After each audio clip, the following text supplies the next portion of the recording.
Economia é fácil. A informação traduzida para a sua linguagem. Com Almir Cesar Filho. Dele. Vamos aproveitar os conhecimentos do César Neto para aprofundar ainda mais o olhar sobre o Equador. Mas agora a visão sobre o cenário global. O Equador, como país latino-americano, possui relações complexas com seus vizinhos e outros atores internacionais. Além disso, nos últimos anos, tem estabelecido parcerias significativas, como com a China, num patamar também equivalente ao brasileiro, mas em outro contexto. Como você enxerga, Neto, a posição geopolítica do Equador na América Latina e suas interações, particularmente com dois vizinhos, que é o Peru e Colômbia, dois países que fazem fronteira com eles diretamente, e também com a Venezuela, um dos países que está no contexto andino, meio também amazônico, né? Que boa parte dos emigrantes venezuelanos se deslocou para aquele país. A gente também gostaria de ouvir sobre a relação do Equador com o Brasil, com a China e com a concorrência com os interesses norte-americanos e europeus. É bom lembrar que a brasileira Operação Lava Jato parece que fez um estrago danado na classe política equatoriana, especialmente junto ao grupo ligado ao correísmo, que a gente um pouco já delineou aqui.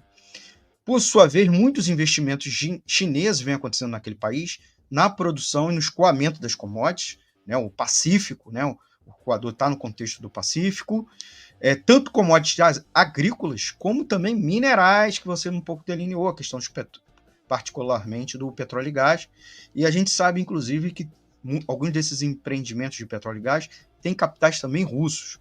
Como essas dinâmicas globais influenciam o cenário político e econômico do Equador? O correísmo, ou pelo menos o Correia, se afastou um pouco da Europa e dos Estados Unidos, ou pelo menos deu essa impressão.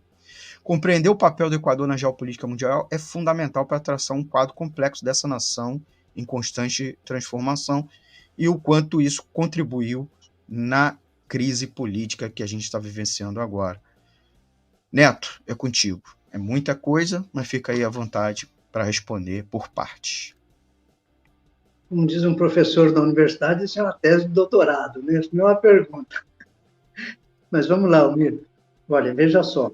Eu acho que nós precisamos analisar o Equador sem perder de perspectiva a crise que nós estamos vivendo, né?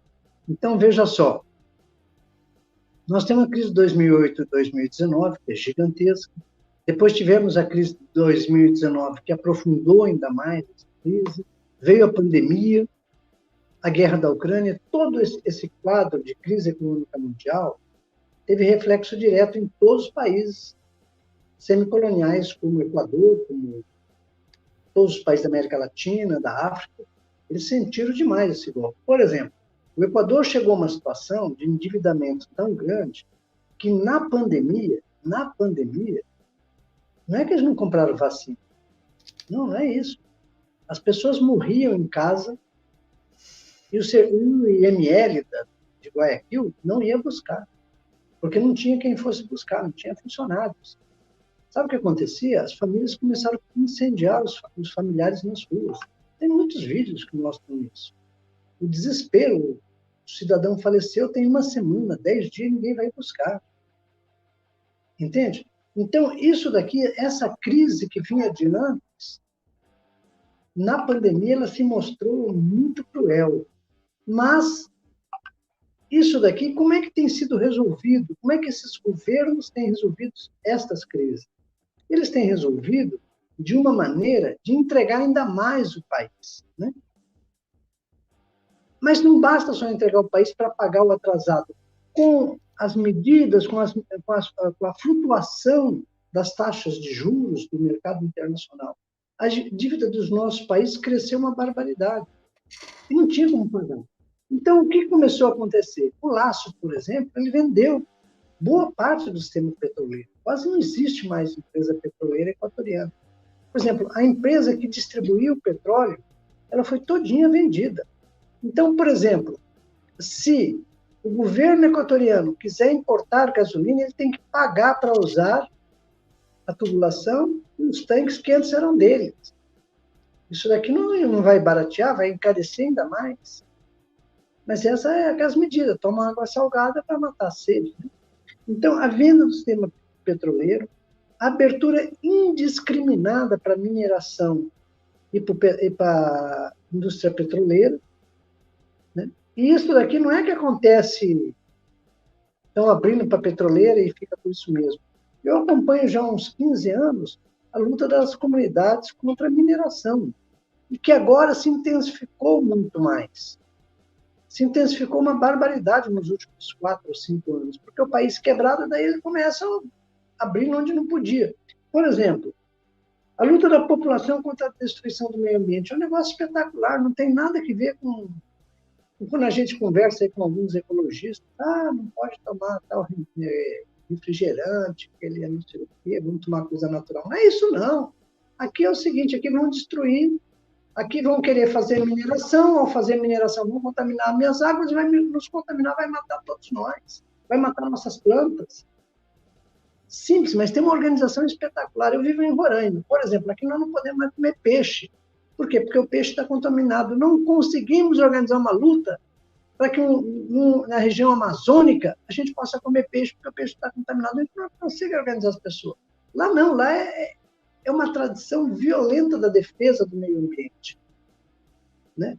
E a exigência de que, antes de fazer a exploração petroleira ou mineira, se faça uma consulta prévia. Governos bonapartistas, como o de Correia, e governos ditatoriais como o de Lasso, não estão nem aí para fazer, bonapartistas, né, para ter mais correto, não estão nem aí para fazer a consulta prévia. E se faz, não respeita. Então, há uma luta muito grande na Amazônia Equatoriana. A Amazônia Equatoriana, ela é irmã, ela é parte da Amazônia brasileira. Você vai na Amazônia Equatoriana, você se sente em Manaus, né? Não na cidade, mas na região. Aquela selva fechada, aquela umidade, grandes rios. Bom, ali tem uma luta imensa, já tem 15 anos, pelo menos, assim. Né? No começo do governo Correia, eu estive lá porque acompanhando a luta de um advogado que tinha pego não sei quantos anos de cadeia, 10, 15 anos de cadeia, porque ele lutava contra Tarquínio Cajamarca, contra a mineração naquela região. O governo Correia. Esse mesmo governo que a esquerda latino-americana diz que é socialista, ele condenou o Tarquínio, acho que 10 ou 15 anos, eu não me lembro quanto tempo é. Eu estive lá na época, foi na época da Assembleia Constituinte. Na região andina é a mesma coisa. Então, por exemplo, a região andina é um negócio muito bonito, os páramos, tem lugares que é onde nasce o Amazonas. O Amazonas ele nasce de várias veias, né? Ele nasce de um rio só, ele nasce de vários. Na região do Carras, um lugar lindíssimo, quase 4.000 metros de altura, é uma outra natureza, né? Querem fazer mineração ali, a população está contra. Então, esse enfrentamento permanente existe ali na região. Quem entra ali? Bom, no começo do governo Correia, ele vendeu a produção petroleira para a China antecipadamente. Antes de ser produzida, ele já vendeu, por 5 anos. E aquelas vendas que nós conhecemos. Alguns negócios bastante ilícitos. Não vou entrar aqui, porque senão nós perdemos o fio da meada. A Petrobras, no governo Lula, fez a mesma coisa. Negociatas e mais negociatas. Sem contar da Odebrecht. A Odebrecht se propôs a construir uma hidrelétrica, a hidrelétrica estava mal construída, ameaçava de rachar no meio de um vale de uns rios importantes, de profundidade muito grande, podia causar uma... A Odebrecht disse, não, já construí, não... acabou. E aí começa um processo de discussão do conteúdo disso aqui. Quer dizer, já estavam questionando no Equador as construções da Odebrecht quando explode a Lava Jato. Explode a Lava Jato aqui, explode lá. Só que antes de explodir a Lava Jato, se pedia ao governo Lula os documentos da Odebrecht, os acordos, o Lula se negava a passar. Isso aqui não é uma coisa qualquer, isso aqui criou, em um setor da esquerda, a defesa incondicional do Lula, mas era uma hipocrisia, porque o Lula atuava igualzinho atuavam os outros países. não podemos dizer que o Brasil é imperialista, isso é um absurdo, né? Mas a mesma relação tinha a Petrobras, a Odebrecht, os chineses, e também empresas de outros países, especialmente a Repsol da Espanha. Então, veja só, qual é a relação que nós temos hoje entre, vejamos aqui, entre o Equador e seus vizinhos?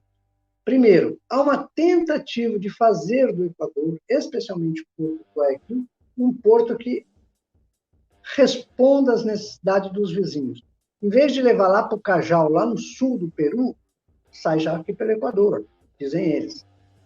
Só que aqui tem uma série de jogos de interesses que não rola. A possibilidade de unificação dos movimentos indígenas. Não existe essa possibilidade, pelo menos no momento. Pelo menos é o que dizem as direções indígenas. Eu acho que mais pela má vontade das organizações indígenas do que da vontade da massa.